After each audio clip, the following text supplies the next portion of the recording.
Hey everyone, welcome to Cookeville Now, a video podcast about the people, places, businesses of Cookeville and the Upper Cumberlands and what they are today.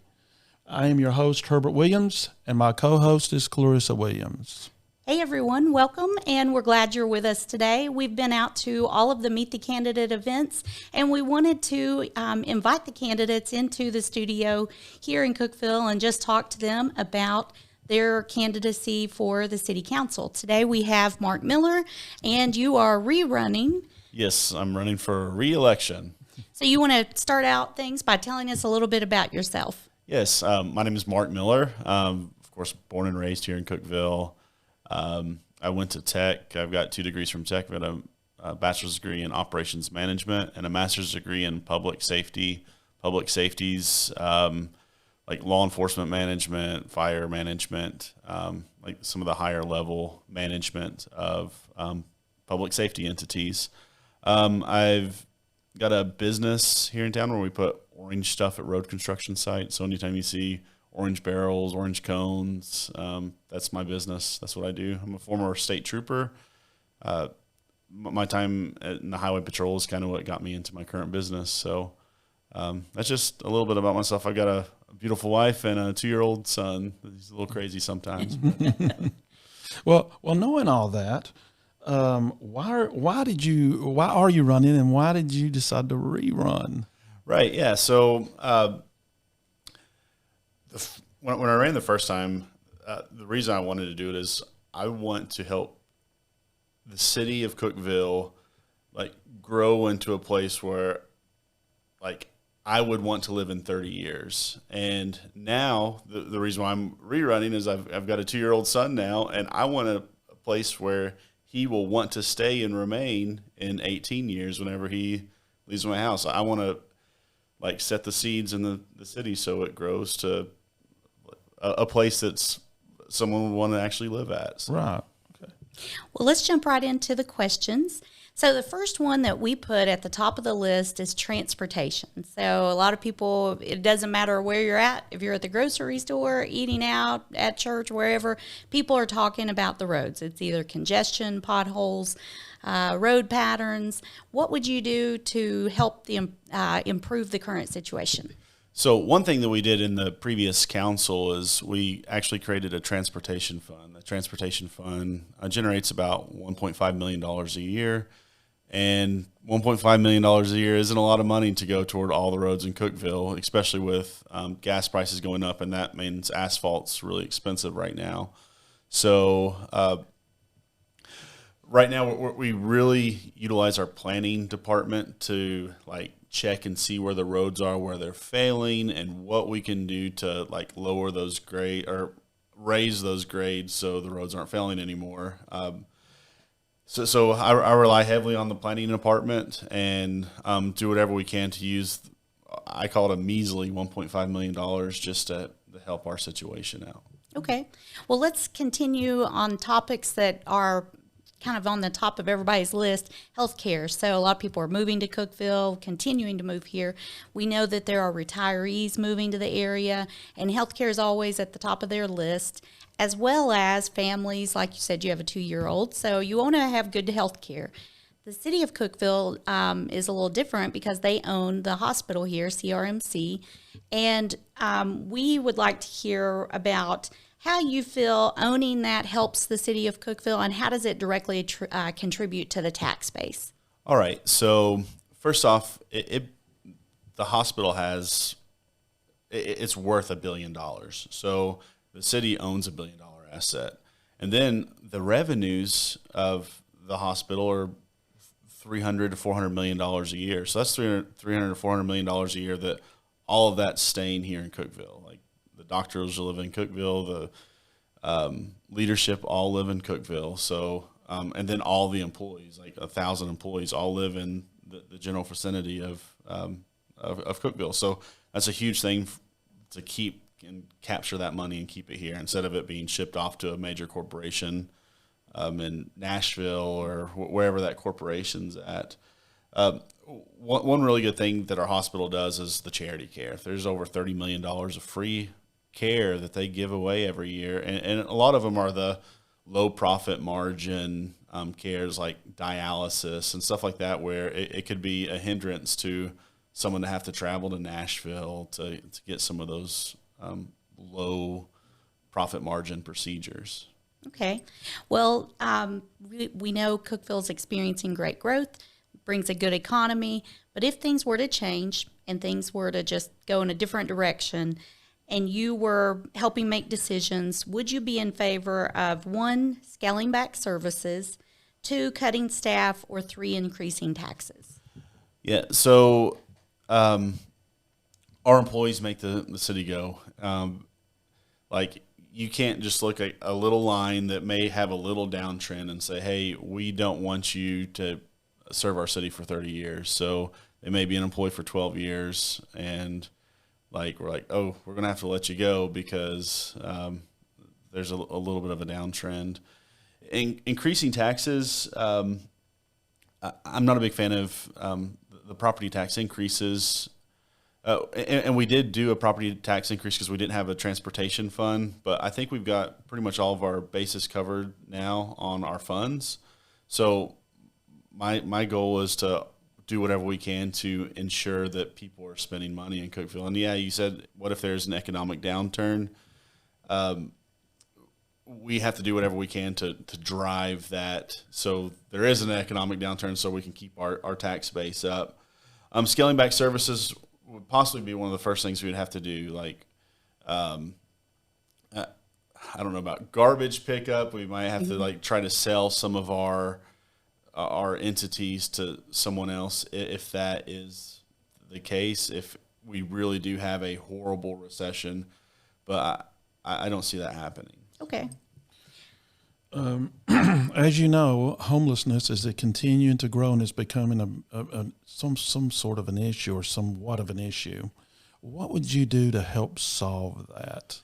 Right. So there's been a couple different things that have happened over the past 4 years because homelessness is increasing, especially with rental rates and housing rates just booming in the city right now. Someone had a proposal that, hey, let's make a law that would say, hey, you can't fly a sign.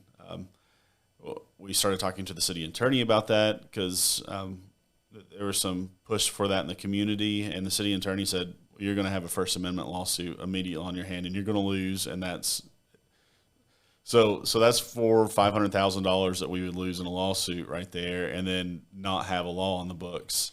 So, well, we kept continually talked about it, and we were like, well, let's try to fund a program that can be a gateway for homeless people to be able to get into some of the services of like the state and the federal services that they offer. So we created the SAS program, and we have 24/7 coverage, or we help fund the SAS program, where we have 24/7 coverage where if we need help with a homeless person, we can make contact with them, and we have the first gateway to get them to the services that they need. That, yeah, I mean, the next thing is we really need to push our economy. Our economy needs to continue to grow where those jobs are available. And a lot of people are like, well, I offered them a job and they didn't want to take it. I own a company. There are some people that I wouldn't feel safe putting out on my job. So we need to make sure that we have all-inclusive jobs that are available for everybody in the community. So as we talk about the community and the growth, a lot of people are really excited about the opportunities that come with that growth. But we also have the flip side of that coin where that we want to keep our small town charm intact. So how do you manage the growth and counterbalance that? Right. So in our planning code, we have what's called the Central Business District. And that's, you're part of you're either on the board or you're right in the Central Business District here, which we have some pretty stringent zoning that comes along with that, where it helps keep at least the downtown charming. And we also have what's called the 2030 plan, and we're about to start to do a 2040 plan once we find out if we're going to be a metropolitan area or not. But those plans help us manage the growth where we're not putting multifamily houses in residential neighborhoods. Yes, we may be getting denser in some of the single family neighborhoods where it might be right now it's RS20, but it might be RS10, which still means they would have to have a half-acre lot.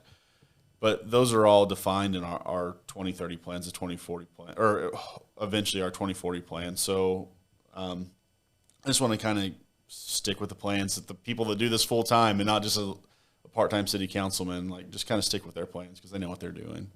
Great. Well, one of the things that Herbert and I did about 7 or 8 years ago when we started this company is we laid the foundation and said our Christian faith is going to be the center of that, and that will be, everything will be built on Christian values. Right. So throughout the campaign season, I guess is the right way to say it, we have heard a lot of people reference praying and their faith.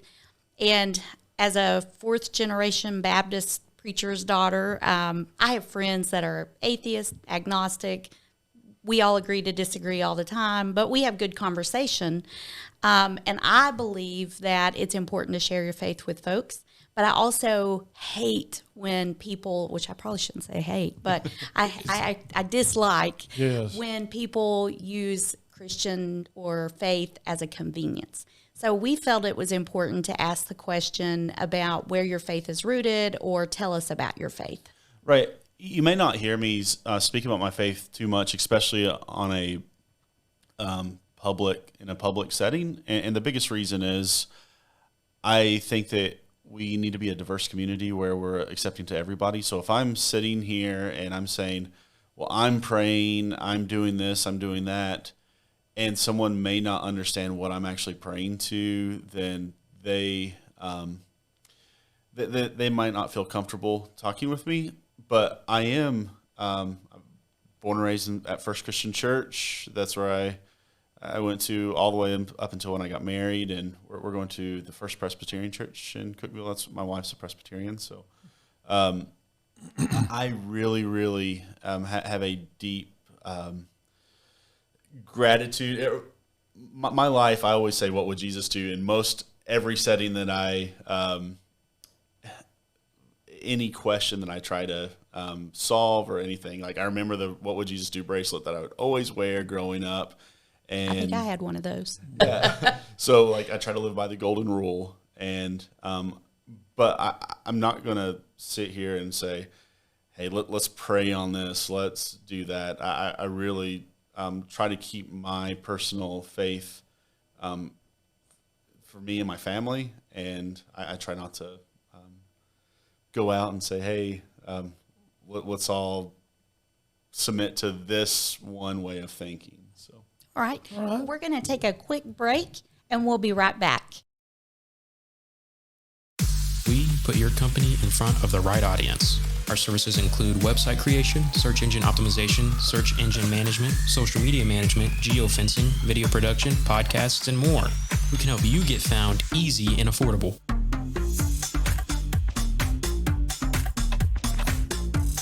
We are your partner. We work with you as your team, giving you the best option for marketing. Stop by today, email us, or call us at 931-854-1313. Welcome back. So let's talk about the mayor's position. So last year there was a lot of conversation, and there's this race going on right now for the city council. And historically, there's always been a mayor chosen by the most number of votes. The council votes and whatnot. But I know there's conversation about whether that should be a standalone position or if it should continue the way it is now. Where do you stand on that? Right. So currently our city is able to be managed at an extremely efficient manner because we have stability within the ranks. So the city council hires a city manager, and that creates a buffer between the political side and the actual operations of the city. So you can have your 30-year employees, you can have your core group that have a lot of institutional knowledge actually stay within the ranks without there being a new mayor elected and this person didn't vote for him, so he's going to get rid of this person, or that person didn't vote for her, and she's going to get rid of that person. So I really like where we're at right now. One thing that may happen as we grow is the mayor may become a full-time position where they actually get a salary, nothing like the salary of the city manager, but it would be more of a public figure style where they're not coming in and they don't have any operational control of the actual city, but they have a lot of events to go to, and they are the face of the city, so that they may need to actually have a salary where they can go and take care of those situations. Okay. All right. We often hear people say, I wish Cookeville had that, or I wish, when is that ever going to come to Cookeville? For example, like a Target or something. If you could have anything that you would like to see come to Cookeville, what would that be? Well, the biggest thing, and I push it all the time, is commercial flight at our airport. So just think about it. If you are a business person, you own a company from Spain, and you're looking for a place in America to build a factory because you need to build a factory in America for your operational purposes, and you land at Atlanta or Chicago, and you look up at the terminal board and you say Cookeville, Tennessee. So you'll look at your phone and be like, oh, Cookeville, Tennessee, that looks like a nice place. I think that would be amazing marketing for, not just marketing, but just an amazing tool for our city to have for economic development, our growth. Also, I think it would be nice for us just living here to be able to get on a flight where you don't have to hit the hustle and bustle of B&A Airport. You can be on a flight within 15 minutes, and you can go anywhere in the world because we have a little small flight to Atlanta or something like that. Mm-hmm. I'm not talking the big 747 jets, but just look at a little Canadair regional jet that's once or twice a day here. Mm-hmm. I think that would be a really large benefit to our city. Just make it easy for those executives to get here. Right, 100%. Yeah. So, knowing you're an incumbent, what did your family think about before and now about you running for this position? The first time I didn't have a 2-year-old. This time I have a 2-year-old. So I haven't been able to make all of the appearances that I did make last time. Last time I was at restaurants every night and every meeting thing possible, like any little club group. This time I have to be very selective of where I go because I do have more responsibilities this time than I did last time. But my family's been very supportive of me, so that's the way it is. That's good. Well, we all know Cookeville is awesome. There's so many great things here. We love going down to Outdoor Experience, and then you could just walk on over to the park there behind it. If you were to pick something, whether it's an event, a place, a destination, and you said this is something that defines Cookeville for me, what would it be? Well, right now, having a 2-year-old, it's the fountain at Dogwood Park. We are at the fountain of Dogwood Park daily. We go to the park daily. It is such an amazing place. Your kid, or my son, gets to meet people from all different cultures, all different walks of life every day, and gets to make friends there and gets to play and just learn and explore. So I love Dogwood Park. I'm trying to figure it out. What would be a question, or what do you wish someone had asked you during one of the forums, or at this point? What question would you have liked to have been asked? Yeah, so I have been asked this kind of, but I haven't been able to focus on it directly. We do have a development probably coming to Cookeville that is going to be the biggest development that everybody's going to love. Like, I'm not going to go into it in too much detail because it is a very, very, it's something that needs to happen. And when this comes in, we're going to be behind the park because we don't have a South Interstate Drive, something that connects Willow and behind Sam's Club. We need to right now build a road over Pilot's Knob, like where the big cross is and where the water tank is. We need to build a big commercial road and probably blow a little bit of that mountain up so we can get back and forth. Would the cross stay intact? Everything would stay intact there. The good thing about that is there's only 3 property owners that we have to deal with. It will be a very easy, because we have to do a little bit of demolition work. It will be semi-expensive, but not so expensive that it'll be out of the taxpayers' ability to do that. But it will be such a big benefit, and once the development comes in and it starts to grow up, we'll never be able to do that. So. Okay. Is the annexation already set up for everything? Or? Well, that's all. It's already inside the city of Cookeville. So okay. There's no. The city of Cookeville, everywhere that this road would go is already. So it'd be a smooth path. It'd be a smooth path. Yes. So I have a question that's not on our list. We've lived in a lot of different places, and one of the things that I always watch is voter turnout. And I think that in Putnam County, we always see voter turnout is really low. And personally, I feel like our country is headed in the wrong direction right now. And I am like, if we just got more people to vote. And I know a lot of people say, oh, I'm busy, I don't know how, I'm not sure what to do. What advice would you give to people about voting? Yeah, so voting makes your government work. Like, whoever is voted into office is who is going to make the decisions for you. You can't complain if, I've always said you can't complain if you don't vote, because there may be something crazy going on in Washington or Nashville or even here in Cookeville, but you didn't vote. So, like, why are you complaining about it? So that's the first thing that I always say. And one thing that I think that scares a lot of people away in recent years is the crazy negativity that's been going on. You can't turn on News Channel 5 right now without there being a positive political ad. So the politics have just turned so negative that we need to bring some positivity back. And I think that will really, really drive voter turnout if people are like, yes, they're doing this for me. So that's the exciting thing.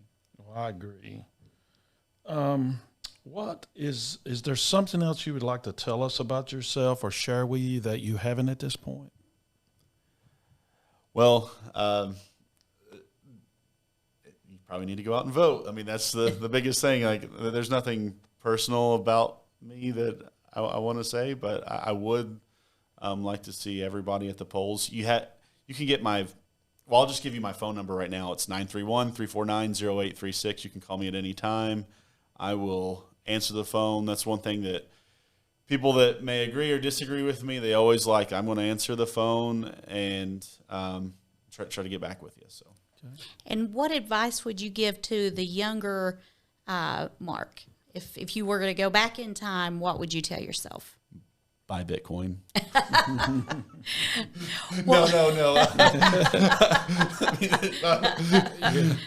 No. Like, if I could go back, I probably would have joined the military. So, like, out of college, I went to the Peace Corps, but you don't get the same veterans benefits, and so I was like, I'm serving the country through the Peace Corps, but it was only 2-year service instead of a 4-year service. Mm-hmm. I probably would have joined the military. Yeah. Well, we work with a lot of Gen Z and millennials, and I asked them, if you were asking the city council candidates a question, what would you ask? So I have 3 questions that we came up with. All right. So the first one, if you were going to choose to go out to eat or stay at home, which one would you choose? Well, my wife is an amazing cook, and she actually takes a lot of time to study and figure out flavors. So, like, I go to restaurants sometimes, and I'm like, this is compared to what we have at the house. So. All right. Well, the second one is also food related. We have a lot of food in the office. So if you were going to pick a dessert and you had the choice of cake, pie, or cobbler, what would you choose? I'm a huge key lime pie fan, so that's my favorite, is key lime pie. And the last question, they first said it was a joke, but I said, no, I'm going to ask that. Are you a gamer? I play a lot of Monopoly. Like I've got the Monopoly app on my phone. I play Monopoly all the time. When I was back in like high school, my uncle would take me to, he's in Cincinnati, and he would take me to like a Monopoly group that they had where it was like a full room of like 50 people, and they'd play Monopoly all the time. So I've always had just a huge interest in that game. So. Well, thank you for coming in. Thank you for being with us. Well, thank you. And thank everyone for watching Cookeville Now, your local podcast about the businesses, people, and places that make Cookeville and the Upper Cumberland what they are today. Thank you.